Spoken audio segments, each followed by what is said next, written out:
everyone. Welcome to the Daily for Wednesday, May 30th. Simon Borg along with Josh Whisenhunt and Abraham Lincoln back there. We are in D.C. for tonight's big match between the U.S. and Brazil later on tonight. But first, the big story. Upsets galore in the third round of the U.S. Open Cup last night. Josh, what's the loss that stood out to you? Simon, for me, number one, without a doubt, has to be Real Salt Lake going down 3-1, crashing out at the hands of Minnesota Stars FC, paying the big bucks to host that one at Rio Tinto Stadium. You can understand why Jason Kreis and everyone out there with the club are very unhappy this Wednesday morning. Absolutely incredible what happened between the Harrisburg City Islanders and the New England Revolution. New England taking a 3-0 lead in extra time, only to see Harrisburg storm back with 3 goals in the final 9 minutes of extra time. They went to PKs, Harrisburg pulling it out. Yes, and equally shocking were the defending MLS Cup champions LA Galaxy going out 2-1 at the hands of Carolina Railhawks. The tailspin continues for LA, doesn't it, Simon? They went up, they took the lead, but a late equalizer, an even later winner, ensures that they will progress no further in this year's edition of the tournament. The slide continues for FC Dallas. They're losers 2-0 at home to Charlotte. Chicago going down to an extra time goal. They lose to the Michigan Bucks, and 2 rivalry matches were lost. Houston losing to their Texas rivals, San Antonio Scorpions on a penalty kick,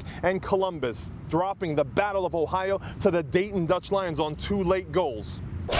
And now to the good news. There were 7 MLS teams eliminated, but 7 did advance. Josh, what stood out to you? Yes, I think you have to take a look at Sporting Kansas City taking care of business at Livestrong Sporting Park against Orlando City. 3-2 was the final there. And Asuni Saad, promising young forward, looking to break into Peter Vermes' lineup. He had 2 goals in 5 minutes to really push Sporting onto that victory. Now they take on the Colorado Rapids, who were 3-1 winners over Tampa Bay Rowdies. Adu, the new signing there, Andre Akpan, and Kamani Hill getting the goals for Oscar Pareja's side. It was a little tougher for D.C. They needed an extra time goal from Marcelo Zaragoza to knock off the Richmond Kickers. D.C. now advanced to face the Philadelphia Union, who were 3-0 victors over Rochester. Now, there was some drama in San Jose between the Earthquakes and the Fort Lauderdale Strikers, Josh. Yeah, I think the Strikers went up early in that match, but Sam Garza, the first-round draft pick for the San Jose Earthquakes, picked a great time to get his first 2 professional goals in the second half. In that one, he paces Frank Yallop's side. They go on to the next round. The other 2 winners, Chivas USA getting a Cesar Romero goal. They take care of the Ventura County Fusion, and New York Red Bulls, comfortable winners 3-0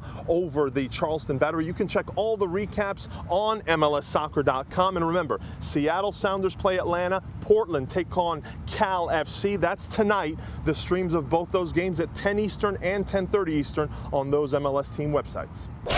And last but not least, later tonight, 8 Eastern on ESPN2 and Telefutura, the U.S. taking on Brazil in a massive friendly. And the question on most U.S. national team fans' mind, what kind of style, what kind of tactics and formation will Jurgen Klinsmann use against a team like Brazil? And I think you have to mention player selections in that, Simon. Josie Altidore and Clint Dempsey are the 2 biggest question marks for the U.S. right now. Both trained yesterday, but it remains to be seen how big of a role either one will play against La Seleção tonight.